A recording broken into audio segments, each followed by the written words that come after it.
lembro de ter escrito sobre isso, né? Um psicanalista ali trabalhando sem divã, sem um setting, né? Então, como que é possível uma escuta analítica e a intervenção de um psicanalista quando não estamos aí submetidos a esse padronizado?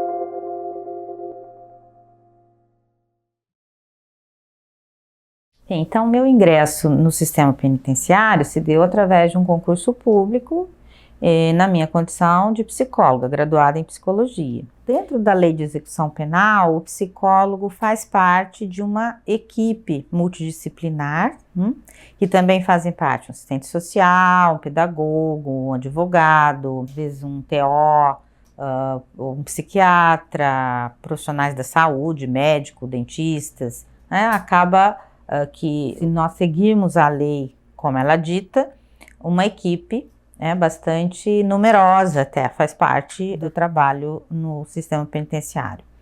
Eu tive, de alguma forma, a sorte de ingressar numa penitenciária que estava sendo inaugurada, portanto, essa equipe, ela era uma equipe bem robusta, né? E o trabalho, mas também que consta aí na lei de execução penal, é o chamado tratamento penal e as comissões de avaliação criminológica. Essas comissões, elas levam a fazer uma avaliação do detento. Então vejam como o meu trabalho, ele se distanciava muito de um trabalho de um psicanalista. Era um trabalho essencialmente de avaliar aquele detento quando ele ingressa no sistema penal e quando ele já está no tempo de saída, como a gente pode chamar, né? O tempo dele sair num regime mais brando, como um regime semiaberto, ou de ganhar um livramento condicional.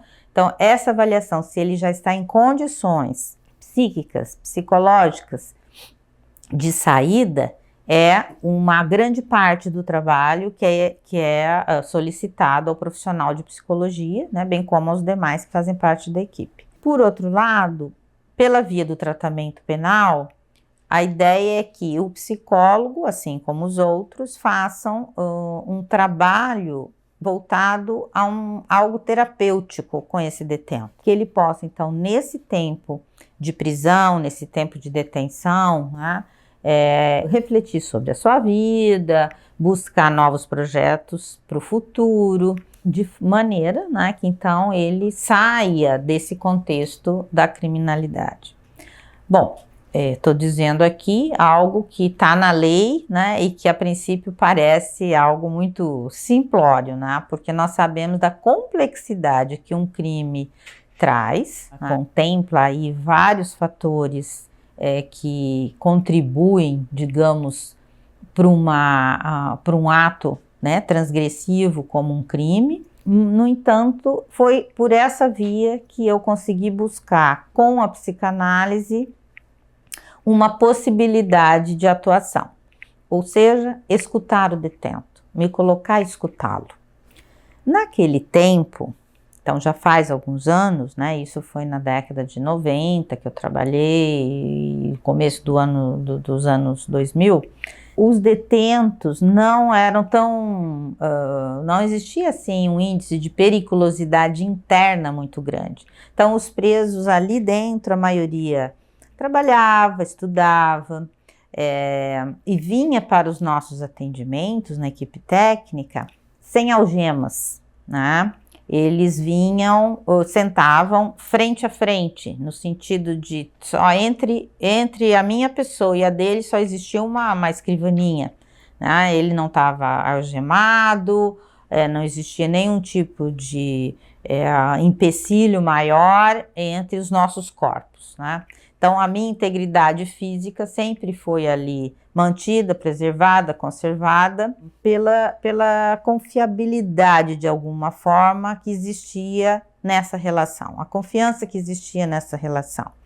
E era por conta disso que eu fui me despertando para a possibilidade de que a transferência ali pudesse acontecer. Aquele sujeito, não todos, evidentemente, mas aqueles que buscavam, de certa forma, falar do seu sofrimento, seja no tempo da prisão ou do seu sofrimento no tempo anterior a ela, isso introduzia uma relação transferencial que possibilitava que com a minha escuta na função psicanalista eu pudesse então fazer a minha intervenção, fazer meus apontamentos, as minhas interpretações. Eu lembro de ter escrito sobre isso, né? Um psicanalista ali trabalhando sem divã, sem um setting, né?